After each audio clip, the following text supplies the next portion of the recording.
मंचर हैं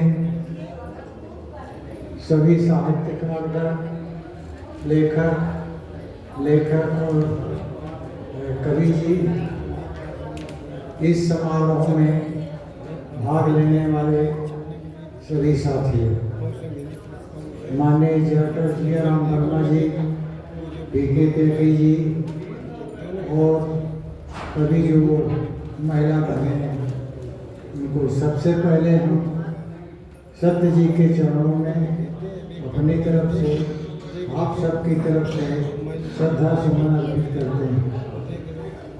साथियों, पूरा समय काफी कवियों ने बताया है, साहित्य समाज का दर्पण होता है, साहित्य समाज का दर्पण होता है, लेकिन समय समय पर परिस्थितियाँ बदलती हैं।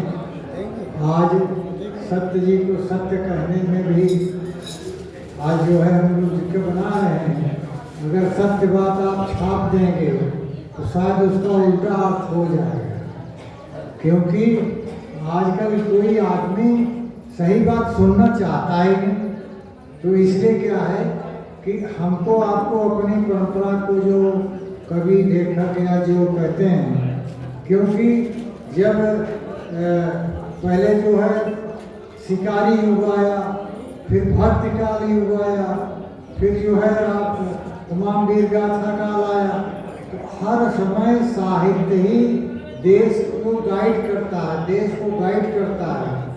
और सत्य जी इसी के पक्ष के तरफ थे, वो किसी से डरते उड़ते नहीं थे, जो सही बात थी वही करते थे।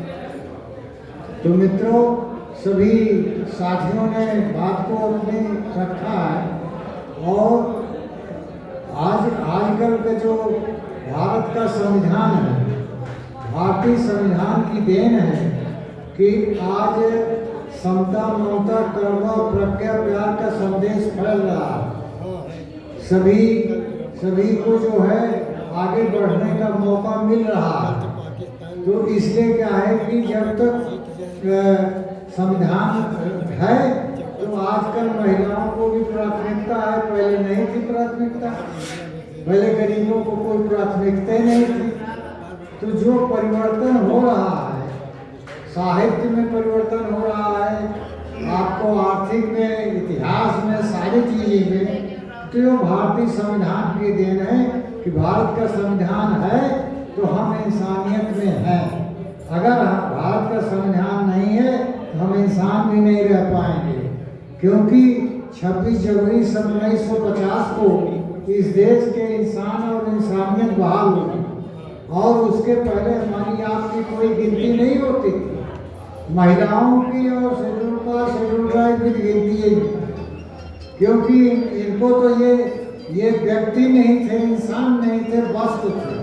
अब वस्तु कोई अपने आप में काम नहीं करती।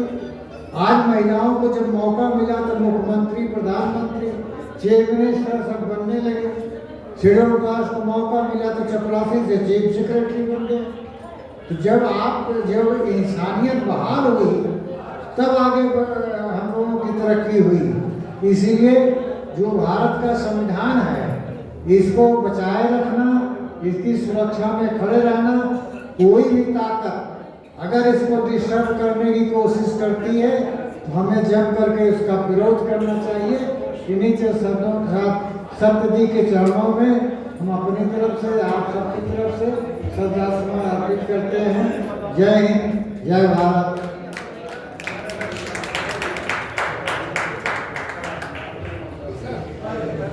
बहुत बहुत आभार। और